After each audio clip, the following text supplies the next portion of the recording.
Hi, I'm Natalie Jill, fat loss expert turned high performance coach. When odds are stacked against us, how do we shift and create everything from nothing? How do we level up when we aren't feeling it yet or we've had a big setback? On this podcast, I'll be talking to some of the most inspiring and courageous men and women on this planet who at their worst learned how to achieve success greater than they ever dreamed possible, leveling up and creating everything from nothing. Rhonda Britten was the middle child of 3 girls and the target of her dad's physical and emotional abuse. At the age of just 14, she was the sole witness to her father shooting and killing her mom and then himself. Her and her sisters raised themselves after that. No parent figures from 14 on, no adults that cared about their well-being. Rhonda took on beliefs that she was not worthy of much. After attempting to take her own life 3 times, she finally surrendered and started to feel it all. And she started at that point to put meaning to all of that pain. You see, it was that pain that turned into purpose because Rhonda figured out a method to shift her out of depression and anxiety. Today, Rhonda Britten is an Emmy Award-winner, repeat Oprah guest, has changed countless lives, and she has been in over 600 episodes of reality television. She's the author of 4 bestsellers, including the seminal work, Fearless Living, and is the founder of the Fearless Living Institute, home of the Ivy League of coaching training. And she's named America's favorite life coach. I asked Rhonda to join in today on Leveling Up to share her story, her journey, and her method to help us navigate through the anxiety and depression many of us are feeling today with the coronavirus. Today I have a special guest. I'm excited to talk to Rhonda Britten, who she says she solves your biggest problem. That really piqued my curiosity. Now, here's the thing about Rhonda. She is the first life coach to have ever been on TV. She's got 4 best-selling books. She has the Ivy League of Life Coach Training, which is a rigorous coaching program. She's got an Emmy Award, and then this one really got me. So she's been twice on Oprah, my mentor, my idol. So that was really cool. And I was so excited to talk to Rhonda today because right now, especially in these times, navigating what's going on in the world, coronavirus, everybody's in this anxiety mode, this depression mode. And I thought, okay, I am not an expert with anxiety, but I'm an expert having it. So I thought I've got to find some experts that really know how to navigate this and have them talk us through. So Rhonda, thank you so much for being here with me today. Oh, my pleasure, Natalie. I'm so excited to support your crew. I can't wait. Because we can get through this. Yes, we can. And you've got so many incredible credentials, but I know that's not always who you were. And I was reading your story and I was really mesmerized by it. Can you take us back to who you were before all this, like as a kid? Because you went through some pretty significant life experiences early on. Yeah, I sure did. So I think what you're referring to is the worst day of my life. I like to name it that, right? We all, if somebody asks us, what's the worst day of your life? I bet most people can come up with their worst day. So I'm going to tell you my worst day. I was 14 years old and my parents were in the middle of a divorce and it was Father's Day. My father was taking us out to Sunday brunch. He's coming over and taking us out, which is a big deal. I grew up in a little tiny town in Upper Michigan. So 3 adults, 2 kids. That's a lot of money back then. So it was a big deal. My mom made me a brand new dress, hey. So my sisters are in our little 1 bathroom fighting it out. Me and my mom are getting ready for my dad to show up. And he comes in, knocks on the door, walks in, says, let's go. Because that's what dads do. And so me and my mom start walking out with my dad. My sister's still in the bathroom fighting it out. And as we start going outside, my dad looks at me and says, I got to get my coat from the car. Mm-hmm. So as we're walking out, he opens his trunk and instead of grabbing a coat, he grabbed a gun. Whoa. And he starts screaming at my mother, you made me do this. And I start screaming, what are you doing, Dad? Stop. What are you doing? And he fires. And I'm just frozen, right? Wow. I'm just frozen. And my father cocks the gun again. He looks at me and I absolutely believe I'm next, 100%. And he looks at me, I look at him, he blinks, I blink. And then my mother, who already has a bullet inside of her, looks up, literally with her last breath screams, no, don't. And my father, realizing she's alive still, takes that bullet intended for me and shoots my mother a second time.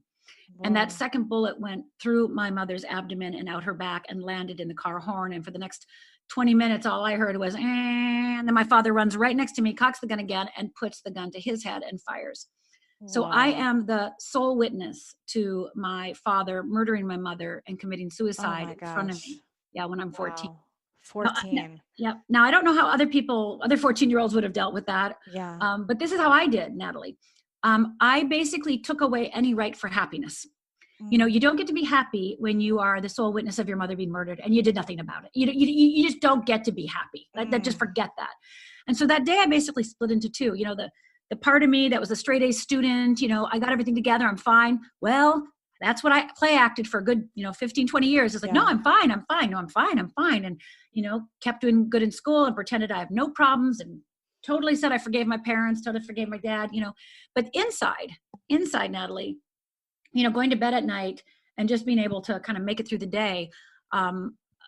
I just absolutely believed it was my fault. I was riddled with guilt, riddled with shame. I was my father's daughter, so I have his blood through my veins. So am I capable of killing? I mean, Wow. I was so afraid of myself. And I was just overwhelmed with the feeling of not feeling good enough. And just, there must be something seriously wrong with me. I would just try to imagine, I have a daughter who's almost 13, just how you could even process what had just happened. And then trying to process it and then not even having your parents to process it with. I can't even imagine what that was feeling like. Just it was devastating. How were you processing? I know what you said you decided and what you started believing, but who were you talking to? Who was helping you navigate that? Well, that's an additional sad story because my relatives basically disappeared. I grew up in Upper Michigan and people don't deal with feelings. And so my relatives, nobody came over with potluck. Nobody came over and helped us pay our bills. Nobody came over. So my sisters and I, my older sister had turned 18. I was 14. My little sister was 13. And basically the three of us had jobs. I was waitressing at 14. My sister got a job at a grocery store. My little sister, Linda, at 13, she babysat. Whoa. And all of us we lived in that house for another 2 years. So the 18-year-old basically became the mother figure, really, like the parent in a way. Yeah, well, yeah, except, and everything I'm going to say to you right now, I've said to her. So yeah. I love you, Cindy. But, Cindy was, she drank during high school, smoked during high school, so she was not like the role model, right? So, she would tell me something to do and I'd be like, let's see. And I would say this to her and it's horrible to say. And I've asked for forgiveness from her and she's, we're close. Mm-hmm. But back then, I'm 14, I'm like a straight A student and perfect. And my older sister is, wild and crazy. And I'm literally like going, I think I can parent myself better. So anything she said to me, I was like, yeah, no, I'm not doing anything you do. And I had my own apartment by the time I was 16. My little sister had her own apartment by the time she was 16. So we were out of the house as fast as we could be because, there was nobody there to take care of us. Nobody came to save us. Nobody came to help with us. So we were literally on our own. So, after that, I just, kind of put my head down and just tried to persevere, right? Just tried to make my way and pretend everything was okay. And it got to me. Obviously, you can't stuff your feelings. You can't stuff your murder, suicide, and you can't do that for too long. So when I hit college, and nobody in college knew my story. I went to a different school in college, right? So Rhonda, before you talk about college, because I want to know that I don't mean to interrupt you, but I want to. Please. I love it. Following along. Did you have any adult figures in your life helping you through that at this time? One time, my mother's best friend, Sharon, who I love to death, love to pieces, we were literally had no money and she bought she used her credit card. So if we were in dire straits, we would call Sharon up and say, Sharon, we are in dire straits, and she would help us. So I would say that Sharon was the figure. She lived 4 hours away from us, 5 hours away from us. So she wasn't in our daily life, but if we were our back against the wall, Sharon would make sure that we were. What was going on with that? I mean, and I know this was a little bit different than today, but I'm surprising me the state didn't care. It's like, where were the grownups and the adults in this? I'm thinking they just watched these 3 kids lose their parents in a tragic way. And it just baffles my mind that it's no one took ownership to step up and help. No, I think because my sister was 18, legally an adult, I think basically that let them off the hook. And, Wow. there was no Victims of Crime Act back then. There was no, it wasn't like it is today. When I ever watch, a news story and they say, after a tragedy and they say the kids are doing fine, I'm like, oh, no, the kids are not doing fine. No. No, they're pretending they're fine. But trust me, they're not doing fine. And one of these days, it's going to blow. It's going to be bad, because that was me. I'm fine. I remember I said, somebody asked me, how do you forgive your parents? I go, oh, I forgave my father that same day. And they're like, what? I go, well, I thought I did. I thought I did forgive him that day. Of course, it took me a lot longer to actually forgive him, but I told myself to forgive. I knew the right answers, right? I knew the right answers. You should forgive. Okay, I'll forgive. You just got to be a helper and not think about yourself. Okay, so I'll just do that. So I just cut my own heart out of my body and just laid it on the shelf. But at 14, you're still a child yourself. So just so much to process. But, as your daughter probably would tell you, when you're 14, you actually think you're an adult, right? Like you think you're old. I look at 14-year-olds today and I go, oh my God, like, I can't believe, I do. I go, I can't believe nobody came, because it's like, what? But, when you're 14 yourself, you think, oh, I'm fine, Yeah. And was there funerals? Were you the one planning that? Yep, there were funerals, and I sang at both of them. I was a singer, so I sang at both my parents' funerals. And I sang I Honestly Love You at my mother's funeral. And when I said the words, I love you, because part of that song is, you say the words, I love you. When I said I love you, the whole congregation just lost it. And when we buried my mother, my grandmother, they started putting my mother's coffin in the ground. I basically jumped on the coffin. Oh. I jumped on the coffin and I went down with it. And my grandmother, who was like 5'1", 250 pounds, with a cane, picked me up single-handedly and put me back on the ground and looked at me and said, well, we'll have none of that. We're never speaking of this again. And that's kind of wow. Yeah, like that's what that was the modeling you had. That was the modeling. So, yes, you can jump on your mom's coffin, because obviously you're 14 and you're devastated. But then, you got to shut up and never talk about this again. Like shake it off and move on, even though you're only 14 and you just watch this tragedy happen. So no therapy, no therapist to help you, no coaches to help you, no counseling around this, or did you have any of that? I had some therapy right away. We had a high school counselor, and her husband had like the little therapy place in town. So, so I went there for a few, I think maybe a couple months, not my sisters, but just me, because I was the one that was having the most difficult time. They were more shut off, where I was, I'd been the witness, right? I was the one that witnessed it. So I remember, I still have it, by the way. I remember in therapy, him trying to get me to see anything positive about myself.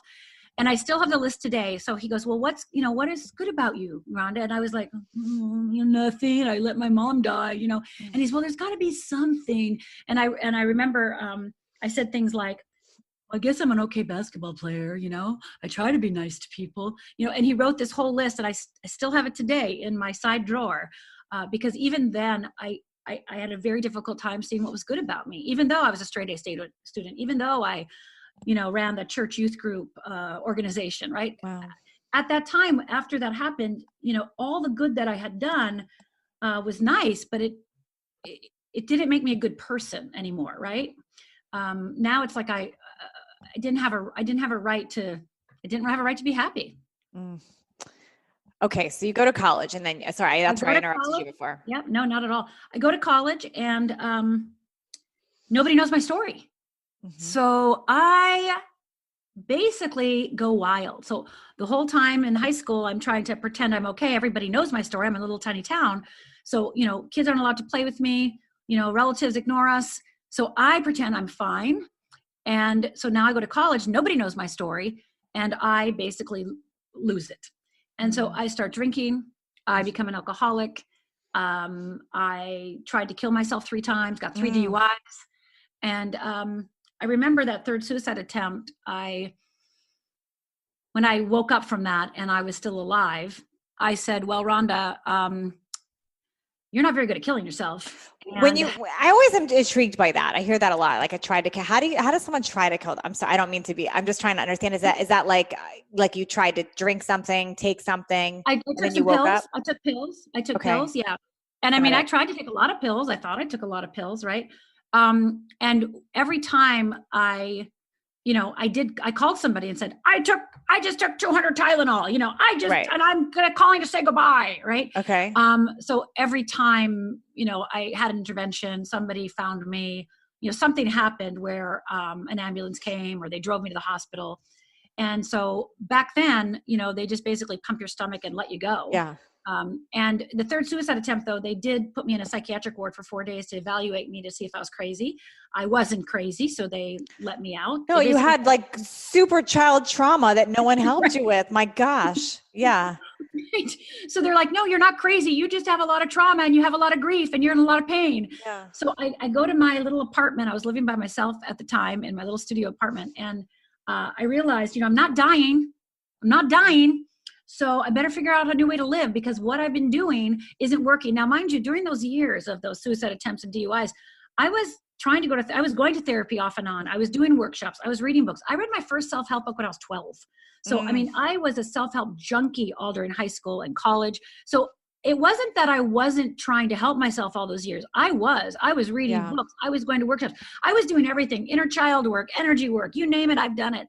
Like you were doing it before it was a thing, it sounds like, too. Oh yeah. I mean, just like I was one of the first life coaches in the world, I was doing all this before it was cool.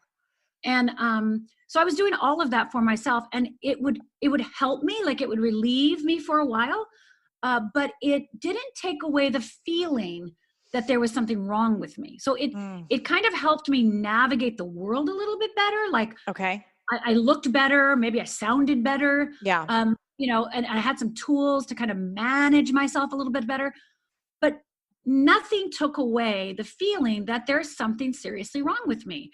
That, I actually became afraid of myself, afraid of my feelings, afraid of my anger, because, again, I have my father's blood. So what am I capable of? Like, I remember thinking, like, I don't know what I'm capable of.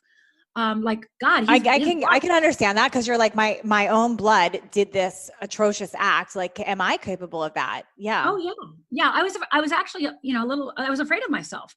And so, out of desperation after that third suicide attempt, Natalie, I remember I remember this so vividly.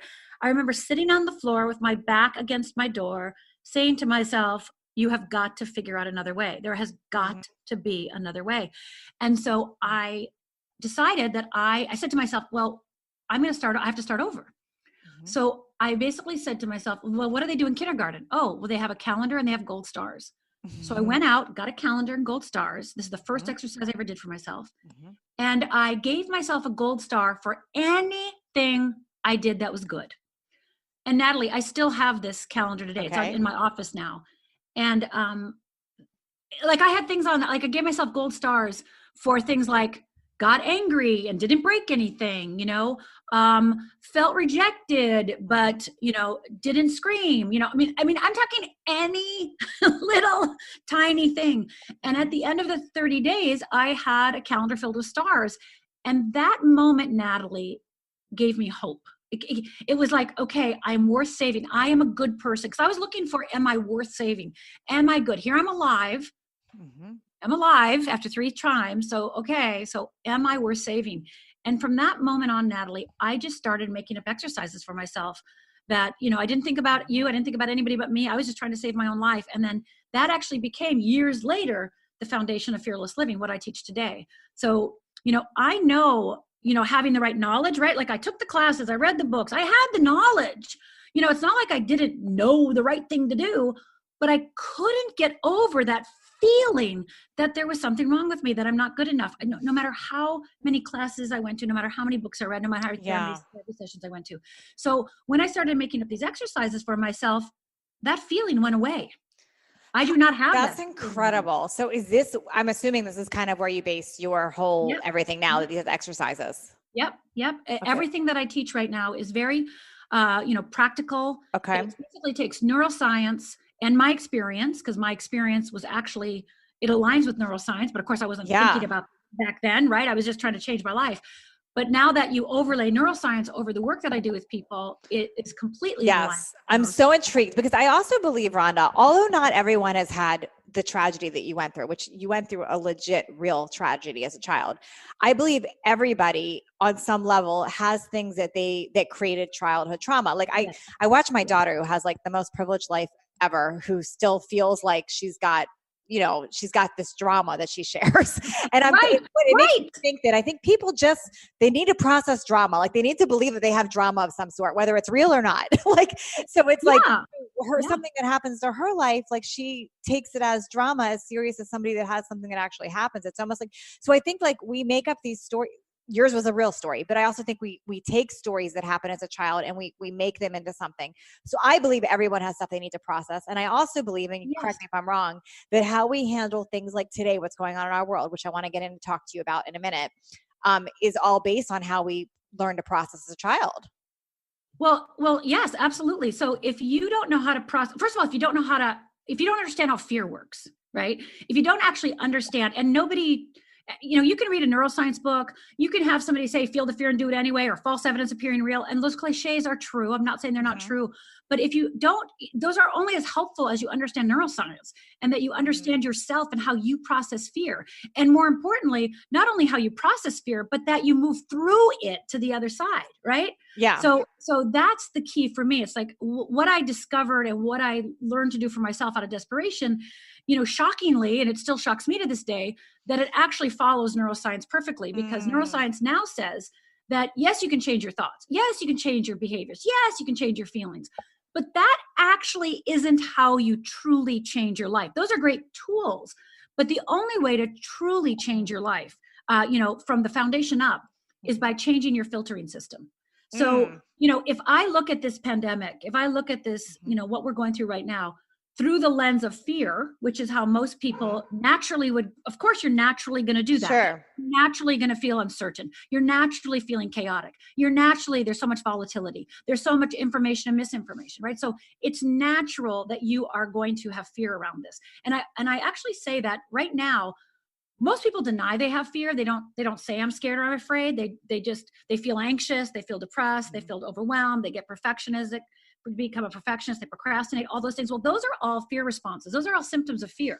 Interesting. So right now, I actually say, wow, this is a really awesome time, because you see your fear now. You can't hide from it anymore. Yeah.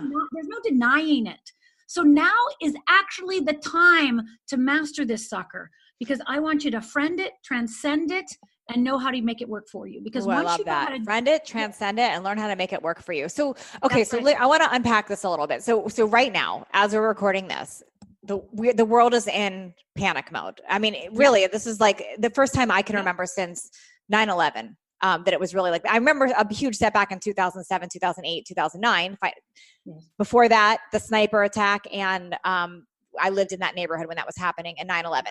But this is a whole nother level right now, what what we're witnessing going on in the world. And what I'm witnessing, and I'm an empath. I feel like I feel everything, my audience, my clients, my family. I witnessed this paralyzing time where people literally don't know what they're frozen. They're frozen. And when I'm trying to unpack the emotion around that, what people say, like what you just said, is they're saying either anxious or depressed. That's what they're like, I'm anxious. Either anxiety was off the roots on the polls that I did. And then depression. And I love that you're saying that this is all fear. So I want to unpack that, because I don't know how to guide people right now. Myself included. I find myself spinning with that. Yes. So I would love to so let's talk about fear a little bit, and then I'll give you an exercise so that we can get some relief right away. But the thing that we don't understand, that we think that we really don't know, and that we don't know how to apply to our life, is that lovely neuroscience. And so let me just tell you just really quickly about the brain. Okay. The brain doesn't know the difference between something imagined or something real. Doesn't know the difference. And this next part is also super important, that people don't know or don't know how it applies to their life. But the brain, the neurobiology of us, doesn't know also the difference between a physical fear and an emotional fear. So, we can actually admit our physical fears. Oh, I'm afraid of snakes, right? Oh, I'm afraid of heights. Like we can say that, and we're not ashamed of it. But we actually don't, we don't have a understanding of what our emotional fears are. And what I mean by emotional fears is fear of failure, fear of rejection, fear of loss, right? Fear of identity, right? Fear of loneliness, right? So all of these fears actually are in our lives every single day, and we just kind of overcompensate, pretend they're not there, deny them. But they're impacting us every day, and you can see it by the choices we make, by the thoughts we have, by the feelings we have, by the actions we take.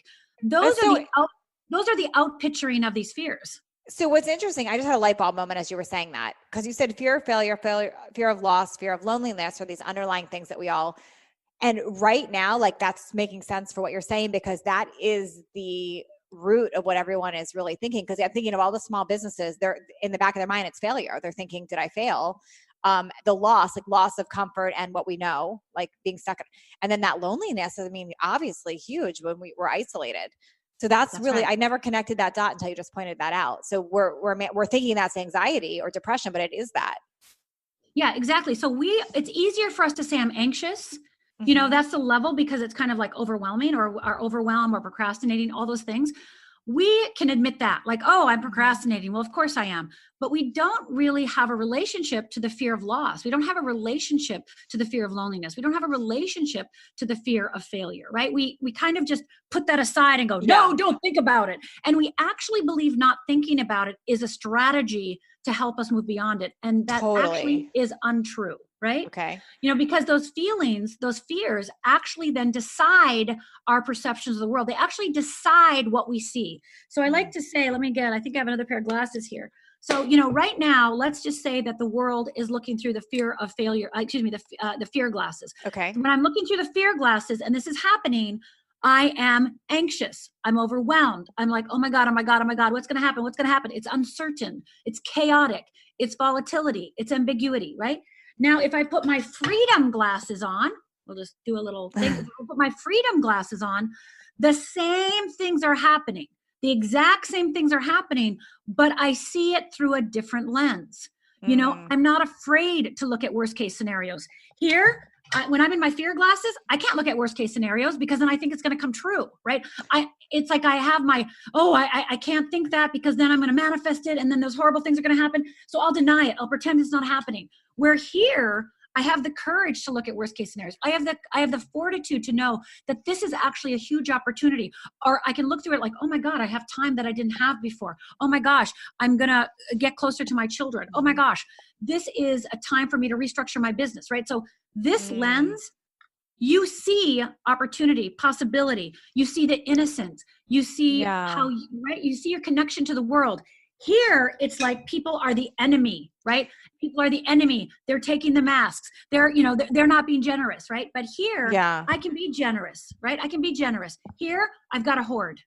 I think this is amazing what you're sharing. What I want to know is how, like, I literally, right before we recorded this, I just did a Facebook Live and I was sharing a similar idea. I didn't use the glasses, but even as I was saying it, I'm like, but how do I get people to do it? Because it makes logical sense. Like, I'm just going to look through a different lens, or I'm going to, approach it with gratitude, or how many times have people said, I wish I had more time, and now you've been gifted all this time, but how do we logically, it makes sense, but how do we actually do it?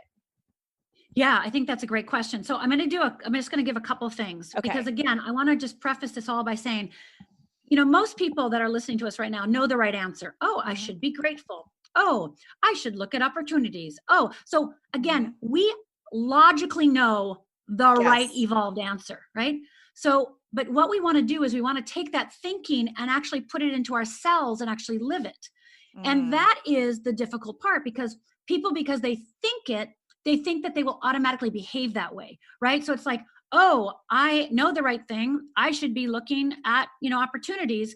And then you don't look at opportunities, and then you beat yourself up and put yourself down. It puts you back into failure. The same thing that we were at before. Like I did it wrong. Right now, I just want to tell every single person that thinking is overrated. Again, not that we don't want to use our brain, but fear is so prevalent and fear is so on patrol right now. Fear just has our back. And also the brain is actually using fear to keep us safe. So I want to say that, because fear has one job and one job only, and that's to keep us safe. And the way neuroscience is now informing us, the new neuroscience that's just coming out in the last few years, is that before we used to think the amygdala was the fear center. Well, actually the amygdala is the novelty center. It is not the fear center. How the brain now works, they know, is that the brain is holistic. It uses the whole brain, and we are energy machines we're energy machines. So we're trying to conserve our energy. And that's fear's job, by the way, is conserving energy. So when we have a problem like a global pandemic, what our brain and our neurobiology does is look at the past, because we're looking at a template for the past to save us energy, to see, oh, what can I use to help me solve the current problem? Well, most of us haven't gone through a global pandemic, right? Yeah. Most of us haven't gone to this extent. So there is no template for the past. Yeah. There is nothing to use. And oh, by the way, that's why people repeat the same problem over and over again, because they're not creating a new template. They're not using the wheel of freedom, as I call it, to create a new reality. They're continue unconsciously to look back there, because that's how we're automatically going to respond if we don't make choice. So I'm going to go look at my template, and then I bring it in the present, and I want and pray for a new reality in the future, but that's not how that goes down. No. So we actually have to make choices.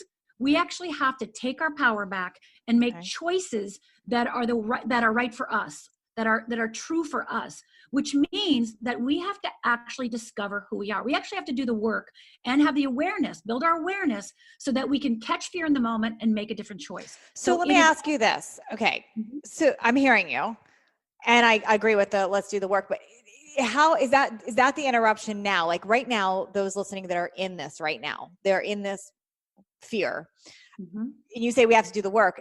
That's like, you're saying like literally stop and do the work right now, or are there hacks to get them back to this? I think right now, if the entire planet, who is anxiety, depression, worry, concern, blame, shame, everything, looked at the foundation of their life, because right now, again, we normally don't even have an awareness of our fear.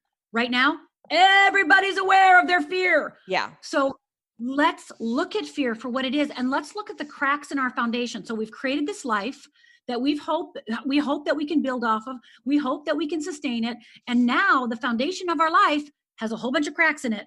That's not working anymore, because if it was working, we wouldn't necessarily feel the level of uncertainty, level of anxiety, level of depression, right?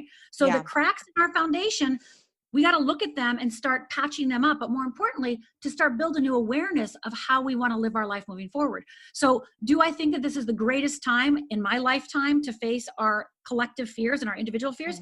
Yes. Is it hard work? Sure, it can be. But right now we can start that awareness. We can start doing one exercise at a time. We can start doing little things at a time to start bringing us back into our own power, into our own center, ground us in what could be possible and new, so that we can not only create a new reality in this moment, but we can actually build off it and create a future that is even more aligned with who we're meant to be. I love this. Right? Like we have to create that. Like the foundation is cracking, and it's like, well, you can either look at the foundation cracking, or you can go, okay, got it. Foundation cracking. I thought I was more solid than this. I guess I'm not. Well, what do I want moving forward? And be able to put your, kind of like, oh, this is what I should do. It's like, no, let's put that aside, and let's really talk about how fear works, and really give you some exercises to really start shifting your mindset, so that you can actually start saying goodbye, fear. So I want to get into some of these exercises so we can give some people some action items. But this is something that also just came up for me. Reptile brain. I think most of us are walking around in the reptile brain right now, right? Yep. Like we're literally, it just hit me. Like that's what we're doing. We're information, panic, freeze. Like literally we're just freezing. We're not doing anything else. We're freezing. And I'm watching it happen to leaders. I'm watching it happen to people I never thought that would happen to. Well, this is the thing. So we have something in Fearless Living called the Wheel of Fear and the Wheel of Freedom. Okay. So yes, you can call it the reptile brain. You can call it monkey chatter. You can call it whatever you want. What we believe in Fearless Living, what I believed in, what saved me is, yes, I knew about the reptile brain, but it actually, that information didn't help me change my life, right? It was just information, right? So what I did is I created for me, and it happens to work for hundreds of thousands of people, a method so that your individual reptile brain, right? The Wheel of Fear is your individual reptile brain, because how you process fear, Natalie, is different than the way I process fear. Yeah. What you do when you're afraid is different than what I do when I'm afraid.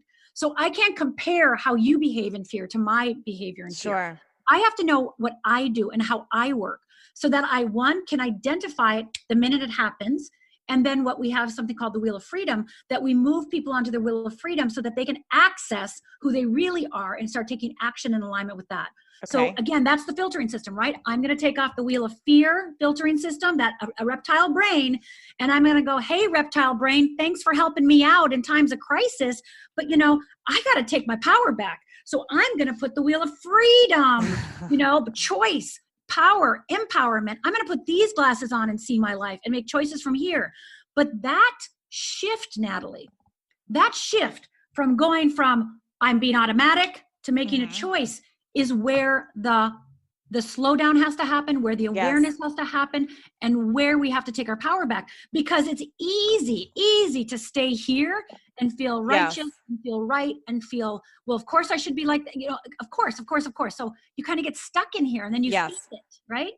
Yeah, I was stuck there for 2 weeks. Today's the first day I think I'm not fully stuck there. Like I was aware of all this. I saw myself I'm like, this is reptile brain. This is all of it. Yep. And I'm today taking action, and I feel empowered. But how do we speed this up? Like the person listening that is super stuck, what do we do first? Right. I'm going to give you an exercise right now that can start shifting people immediately.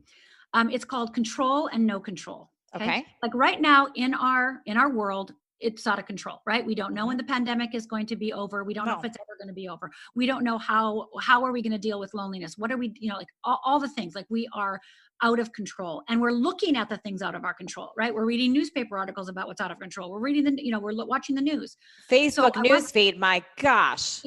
Like I did that a few days. I got lost down that tunnel. No, do not do. Right. So what I want you to do is take a piece of paper and put a line down the middle, Natalie. Okay. And on the left-hand side, I want you to write the word control. And on the right-hand side, I want you to write no control. Okay. So I want you to start thinking about, well, what do you have control over?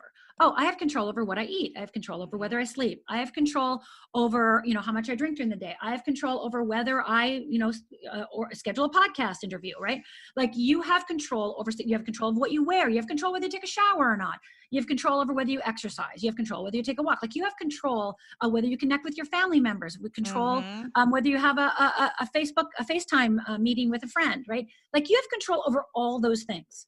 Now, what don't you have control over? Oh, you don't have a control over when this is ending. You don't have a control over if the restaurant's going to stay open, your favorite restaurant's going to be open, right? So we don't have control over that.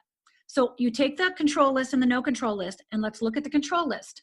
Now, this is the key, Natalie. I want you to write down a score of 1 to 10, how well you're doing that. Okay. Because most people are like, well, yes, I can name all the things I control, but how does that help me? Well, it's because you're actually not telling yourself the truth about what you can do differently. So if I'm in control of my sleep, rate myself on a scale of 1 to 10. I'm a 4. Great. Okay. So can you start taking back more of your control and start going, you know what? I can improve my sleep. So your focus shifts from out of control to control.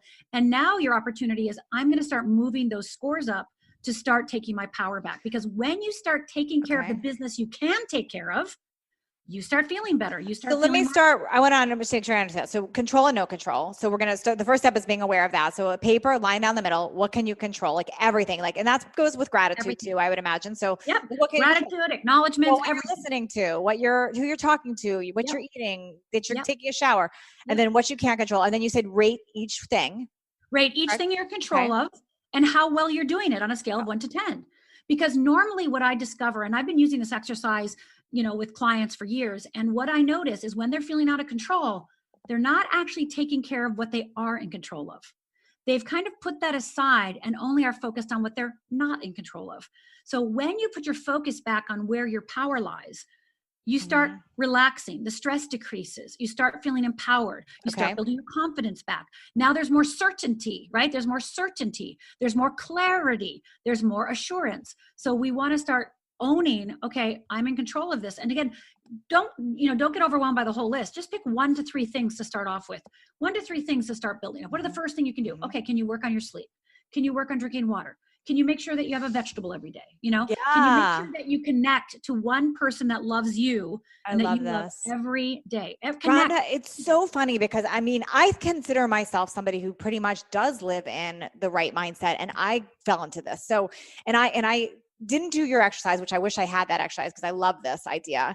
But what I caught myself doing was like, I was literally living in the uncontrol. Like I had all this time gifted to me all of a sudden. And instead of even doing my normal routine, I was now wasting 3 hours on like Facebook newsfeed, like, and then wondering why I'm depressed. Like, what?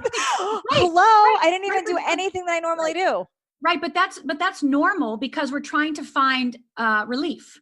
But like, we're going to be able to solve anything with that. Yeah. No, we're not going to solve anything. But what we're trying to do is we're trying to find some semblance. We're trying to find some answer. We're trying to find like, when's it going to end? Are we going to see a news feed about when it's going to end?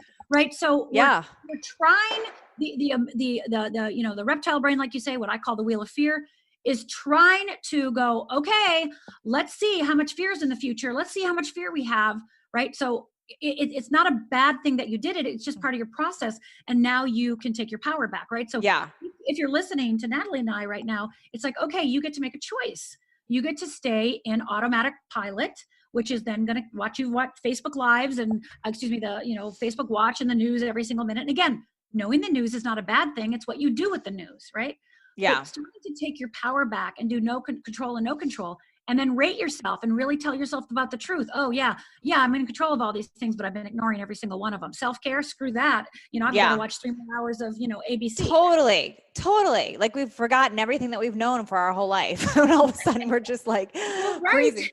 Oh my gosh. Okay. This is brilliant. I love it. Just even the awareness around the list, I think is going to be huge for people. Okay. Give me a few more things. And you don't have to give me your whole method, but give me a few more things. This is really helpful. Okay, good. Well, I want to talk a little bit about gratitudes and acknowledgements, just so we can do some basics, but I want people to get the power from gratitude. So, we all know, like, count your blessings, be grateful. And those are all nice and wonderful. But if you think about it, how I use gratitude is I actually want you to use gratitudes to reframe from fear to freedom. I want you to use that most effectively.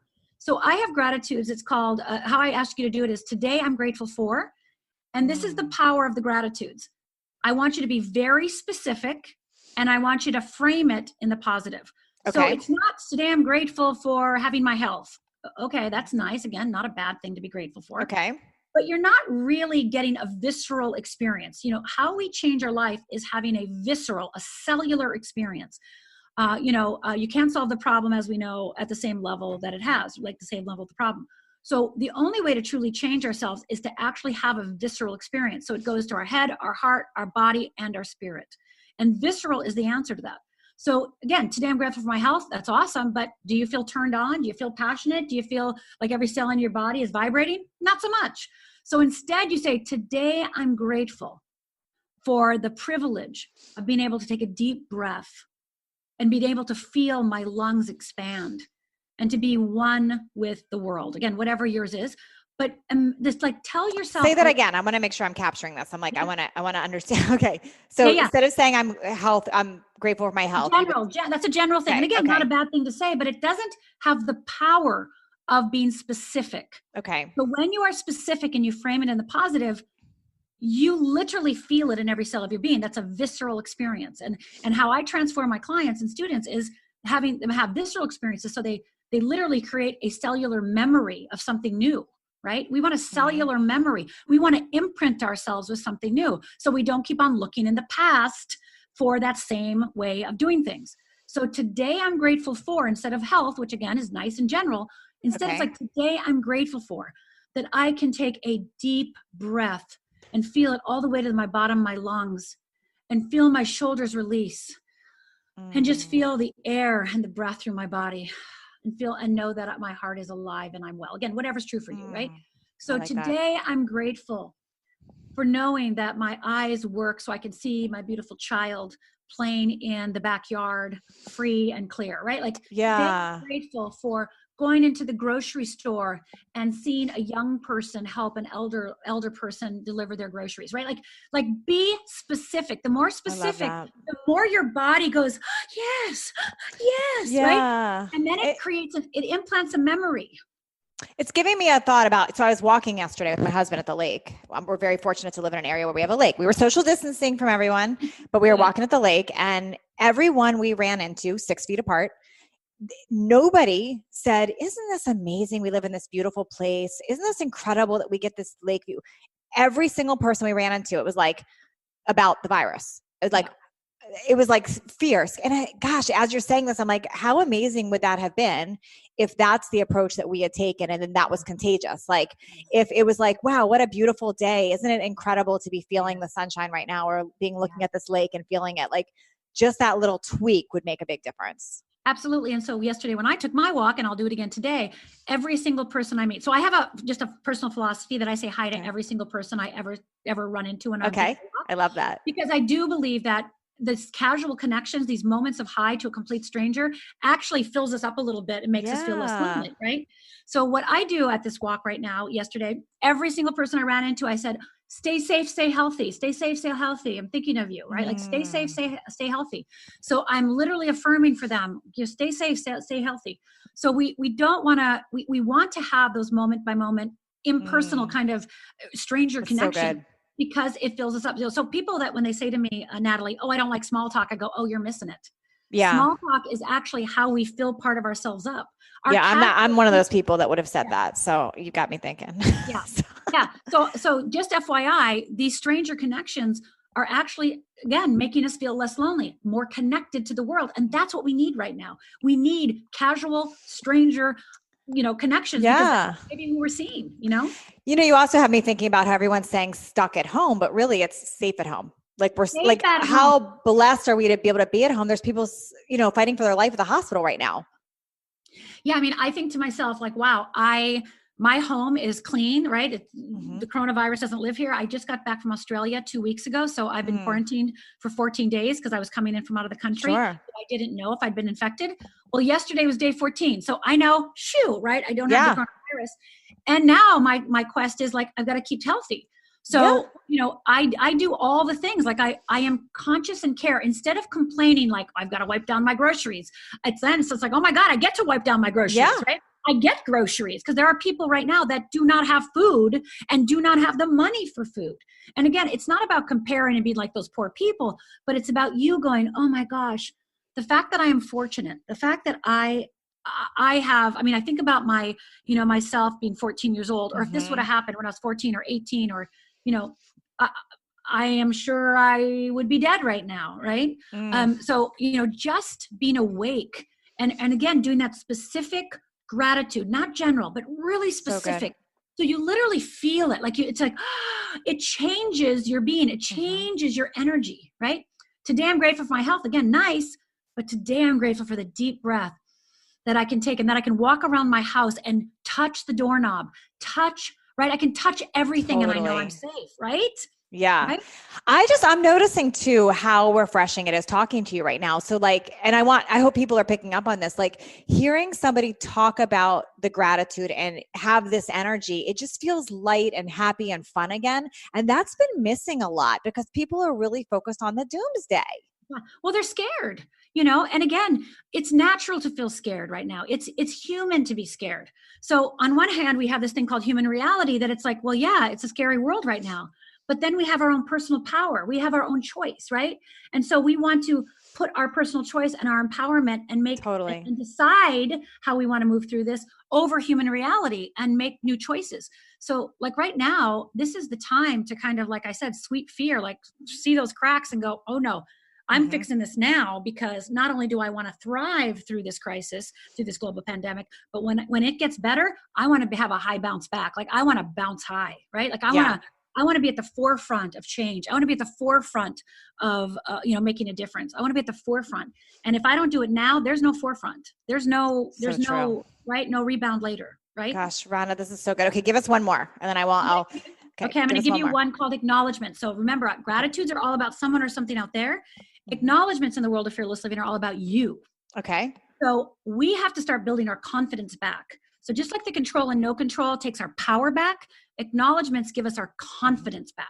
And so what are acknowledgements? Acknowledgements are similar to gratitude. Today, I acknowledge myself for, today I'm grateful for is about someone else out, be specific, be positive. Today, I acknowledge myself for, be specific and positive, right? So say something for you. Now, I have an exercise called Stretch, Risk, or Die that I'd be happy to give to your listeners so that they have all the worksheets. Yeah. For this. So today I acknowledge myself for. So what could you acknowledge yourself for? right? What can you, today I acknowledge myself. Again, go back to that control list and no control list. Like today I acknowledge myself for getting into bed and reading a book that brings me, happiness rather than watching TV, right? Like today I acknowledge myself for putting the TV away and reading a book, reading my favorite book. Today I acknowledge myself for ordering something online, ordering a delivery service and tipping a little extra, even though maybe I'm feeling anxious, right? Like I'm going to tip a little extra so that I feel that abundance mentality regardless of, the scarcity that I'm fighting, right? So today what I did is, or yesterday I did it, I put a basket out on my front doorstep and have food in there, water in there, soda in there, hand sanitizer, by the way. I have hand sanitizer, I've got gloves, and I put it in there so any delivery I have or anybody that walks by my house can take whatever they need. I love that. That's I don't want anyone to starve right now, and I know there's people starving. Now, they may not be walking by my house, but I can impact change in my neighborhood, right? Beautiful. So today I acknowledge myself for what have I done to shift my mindset, to take back my power, to own my life better, to make a difference in my own home, in my own mind, in my own heart, and in my neighborhood. This is so powerful. And you know what I love about these things is they're so simple, but the way that you're explaining them, and everyone can do these. Yeah. And everyone can shift doing them. I mean, these are not complicated things. These are like, that's right. And they all make logical sense. And I mean, I just feel better even just talking to you about them. It's changed my energy right now. It's really helpful. Yeah. So that's what, so that's the thing that when I was going through my pain and suffering for 20 years and having nightmares every night that my father was chasing me, I would read a book and it would say, love yourself. And I'd be like, well, if you don't love yourself, how do you actually do that? Right? Yeah. Like if you don't know how to leave panic behind, how do you actually leave panic behind? So, again, false evidence appearing real. That's nice, but that did not help me. Feel the fear and do it anyway. It did not help me. Totally. I needed practical, step-by-step. Well, how do you love yourself if you don't know how to love yourself? Don't tell me to love myself. That's not helpful. Don't tell me how to get through this panic. Actually show me how to get through this panic. And that's what I'm devoted to. I'm devoted to, I get it. You know the right things as we started this conversation, Natalie. You know the right things to do. But if you don't do them, there's a reason for that. Totally. Because you don't know how really to do it. And you don't know how to move from fear to freedom. So that's what I specialize in, the small, tiny steps. And if you do these acknowledgements, gratitudes the way that I'm sharing, Natalie, you will literally start seeing a different world. I'm going to do all of them. I love it. Rhonda, where can people find more? Because I know they're interested. Like, where do you want them to start? I know you've got books, where do people go? Yeah. So a couple things. One is for sure go over to my Facebook page, Rhonda Britten. I'm doing a Facebook Live every single day. So it's RHONDA BRITTEN, Rhonda Britten Facebook page. I'm doing a Facebook Live every day. And in there, you're going to see that I have a special group for right now. It's called Fearless You. It's a Facebook group. What is it called? Fearless what? Fearless You, YOU, and it's a Facebook group. But again, just go over to Fearless Living Facebook page, Rhonda Britten, and you'll see everything there. And then, of course, I'd love to give all the templates and worksheets. Yeah. And that they can find at fearlessliving.org, fearlessliving.org/risk, RISK. I love this. fearlessliving.org/risk. And in there is a stretch, risk, and die exercise that we haven't had time to go over, but it gives you an exercise and helps you understand why you get frozen, why you get stopped when you have your to-do list and your control list, and why you don't do it. So I break it down, and then more importantly, I give you templates and worksheets so you can start moving through I'm downloading that stat, and I highly suggest everybody else does that too. Thank you so much, Rhonda. This was incredible. Thank you, Natalie. What a joy it has been. Thank you so much for supporting your tribe. Thank you so much for making a difference in the world. I'm so grateful for you. Thank you. Thank you. Thanks for leveling up with us today. Please share this episode if you found it helpful so others can join in. And don't forget to hit that subscribe so you don't miss out on future shows. And if you would leave me a 5-star review, I appreciate those so much. I read all of them, and it's how I know that I'm giving you information that you find valuable. And come interact with me over on Instagram at Natalie Jill Fit. I read all the direct messages and comments over there. Make it a great day, creating everything from nothing.